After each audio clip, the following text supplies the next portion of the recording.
आता मला सांगा की कोकणामध्ये आता आपण जे कोकणी नाही आहेत आणि कोकणात येऊ पाहतात तिथे व्हेज कुठे छान छान मिळतं आणि तुला माहित असल्यापैकी काय प्लेसेस आम्हाला सांगशील सजेशन्स?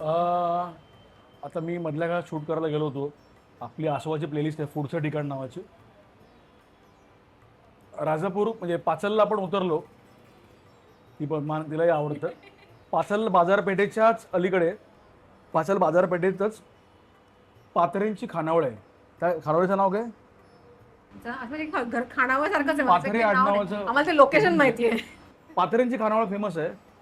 अप्रतिम अप्रतिम जेवण, नॉनव्हेज व्हेज दोन्ही आणि घरगुती खानावळ आहे. ती तर मी आवर्जून तिकडे जातो. पाथरेंची खानावळ. हे टोमॅटो सार आणि वाटपाची डाळ. ही टेस्ट करशी. ही आहे. ह्याची गंमत माहितीये ना, हे नॉनव्हेजच्या वारी पण बनतं, पण वेगळं बनतं. हो. जे आपण दुसऱ्या दिवशी पण खाऊ Yes, yes. शकतो. म्हणजे हा जुगाड मला वाटलं की आमच्याच घरी होतं, पण नाही नाही सगळ्या नाही वेगळं असतं. जो वाटप साईडला ठेवलं असतं. तर ती Yes, आहे पाथरेंची खानावळ आहे. त्यानंतर माझं जे गाव आहे आवळेगाव, आमच्या बाजूलाच कडावल आहे. त्याच्यावर खूप कमेंट्स येतील बघतो, लोकांना माहिती आहे. कडावलमध्ये कोकणातली खेकडा भजी, आपली कांदा भजी मिळते.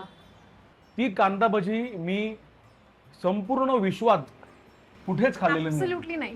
म्हणजे मी आता कोकणात मी पण खूप फिरले, लहानपणापासून जाते, पण त्यांची भजी भयंकर कमाल आहे. संपूर्ण विश्वात मला म्हणजे त्याला जो कुठे क्रिस्पीनेस आणि असं आहे ना, अशी खूप काही झणझणीत नाही, आणि काय मला नाही, असं वाटतं simple की आहे. गावचं पाणी पण असतं हो. आणि गणपतीत तो एक माहोल पण असतो की त्या माहोल म्हणते ती भजी म्हणजे तू अशी कोंबशील. तर कडावला ती भजी खाल्ली आहे मी. आणि हे पण त्यानंतर आपण संगमेश्वरला जातो ते हा संगमेश्वरला एक जागा आहे रस्टिक हॉलिडे म्हणून. करकरे मामांचं गाव नावाची जागा आहे. त्याचा आपण आसोवरती व्हिडिओ केला होता.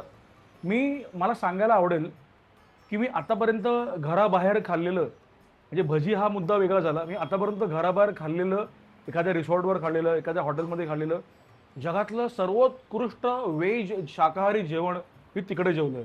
म्हणजे एक करकरेंकडे. dish करकरे नाही. मामाचं गाव त्याला म्हणतात ना, रस्टिक त्याला हॉलिडे. मामाचं गाव रस्टिक हॉलिडे असं नाव आहे.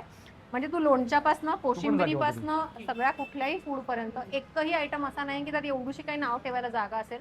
ऍब्सोल्युटली. आणि प्युअर व्हेज. म्हणजे त्यांचं म्हणणं असं आहे की आम्ही देतो नॉनव्हेज, नो प्रॉब्लेम, आम्ही देऊ तुम्हाला याच्याप्रमाणे, पण आमचं व्हेज खाऊन बघा. आणि ते ऍब्सोल्युटली म्हणजे भयंकर खूप चांगले. आणि मी संगमेश्वरचं ते पण म्हणत होते, ते मोदकवाला आपण जातो ते हा मोदकांचं एक हॉटेल आहे गणेश नावाचं. गणेश नावाचं. तर ते नाव मला पण गणेश आहे. गणेश फेमस आहे, मोदकांचं हॉटेल आहे ते आहे.